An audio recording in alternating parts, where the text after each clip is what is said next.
राधे राधे सभी को। आज हम आपको बहुत प्यारी कहानी सुना रहे हैं और सुनकर बड़ा ही आनंद आएगा। एक समंदर के किनारे एक मंदिर था। मंदिर के पास एक पेड़ लगा हुआ था। उस पे एक गौरैया पक्षी का अंडा घोंसला था। गौरैया पक्षी आता, मंदिर में जो भी मिलता खुद खाता, अपने बच्चों को खिलाता। एक दिन समुंदर की लहरें आईं और उस गौरैया पक्षी के घोंसले को अपने साथ ले गईं। जब गौरैया पक्षी लौट कर आया तो उसने देखा उसके बच्चे अंडे कुछ नहीं थे। तो उसने समंदर से कहा कि तुम मेरे बच्चे और मेरा घोंसला लौटा दो। समंदर हंसने लगा, बोला तुम्हारी इतनी हिम्मत, तुम क्या मेरे पास लड़ पाओगी, तुम जाओ। तो फिर वो बोला कि नहीं, मैं तुम्हें सुखा दूंगी अगर तुमने मेरे बच्चे नहीं आए। समंदर हंसता हुआ चला गया।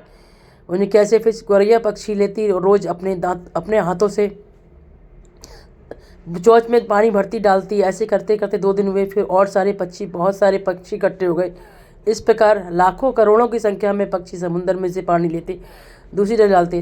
तभी एक दिन नारद जी वहाँ से जा रहे थे। उन्होंने देखा कि बहुत सारे पक्षी हैं। उन्होंने जाके गौरैया से पूछा ये क्या हो रहा है।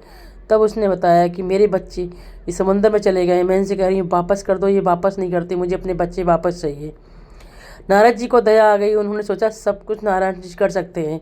तो उन्होंने सोचा सीधे नारायण जी के पास, भगवान नारायण के पास ना जाकर मैं गरुड़ पक्षी के पास जाता हूँ। पंछीराज गरुड़ के पास गए और उनसे कहे कि आप जाकर उन पक्षियों की मदद कीजिए। पक्षीराज बोले मुझे पता है मैं क्या कर सकता हूँ। तो उन्होंने कहा आप तो विष्णु भगवान के वाहन हो, आप सर्वसंपन्न हो, अपने साथियों की मदद करनी चाहिए।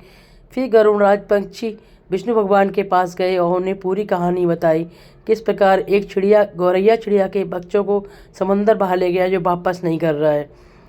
जब इस विष्णु भगवान से कहा कि सभी आपके बनाए हुए जीव हैं, छोटे हों चाहे बड़े हों, लेकिन समुंदर को अपने पे अहंकार हो गया है।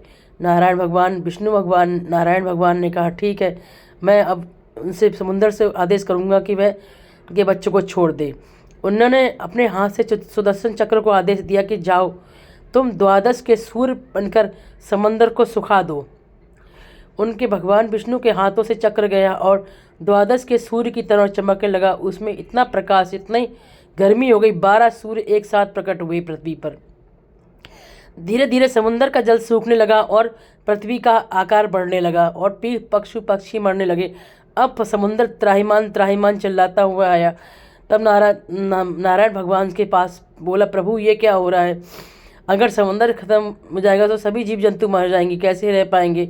तब समंदर से भगवान विष्णु ने कहा कि मेरे बनाई हुई चींटी से लेकर हाथी, हर कुछ में मेरा अंश है और हर किसी का अपना अस्तित्व है। तुमने उसने अहंकार के कारण उस चिड़िया और उसके बच्चों के अंडों को तुमने वापस नहीं किया, बच्चों को, उसके अंडों को।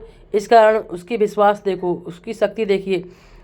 तब समंदर को अपनी गलती का एहसास हुआ। उसने दोनों हाथ जोड़कर खड़ा हो गया। तब विष्णु भगवान के कहने पर समंदर खुद चिड़िया गौरैया के बच्चों को बाहर लेकर आया। और फिर उस दिन के बाद समंदर ने कहा कि आज के बाद जो भी चीज़ समंदर में जाएगी उसे मैं लहरों द्वारा वापस कर दूंगा। इस प्रकार अब जब भी समंदर में कोई भी चीज़ जाती है लहरों से, तो दोबारा लहरें आती हैं और समंदर से वापस फिर तट पे आ जाती है। इस प्रकार गौरैया के विश्वास से उसने छोटी सी गौरैया ने अपने विश्वास से समुद्र को भी हरा दिया। आपको मेरी कहानी कैसी लगी, पसंद आई हो तो मेरे चैनल को सब्सक्राइब कीजिए, लाइक कीजिए, शेयर कीजिए। राधे राधे।